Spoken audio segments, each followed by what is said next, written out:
All right, so everybody knows that I broke my mirror when I dropped my bike yesterday, or if you didn't, well, you know now, and it smashed off. I have one on order, and I temporarily wired something together with just the wires and this thing hanging off, so I don't have blind spot monitoring. But then I grabbed this, and I used this with a zip tie, and I melted it in, and what I did was, you can see in there, I actually soldered the plastic back together. First, I super glued it, let it sit overnight, and it had a lot of pieces missing.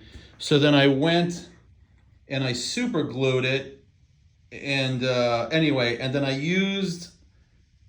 I filled it in just like I was soldering it. So it's actually really good and working now. The only problem is that I broke the mirror trying to get the mirror out. The mirror, I don't know what the secret is to get it out of here, because it's literally snaps in place, but I cracked it getting it out. So if I didn't crack the mirror getting out, I literally would be okay with this. But you know, like I said, for 170 bucks, I got a new mirror coming. That comes with the whole assembly here with the Ducati Multistrada V4 Pikes Peak. Yeah, all I need is a damn mirror, and this thing is up and running because I was able to solder the plastic, believe it or not, with a regular soldering iron.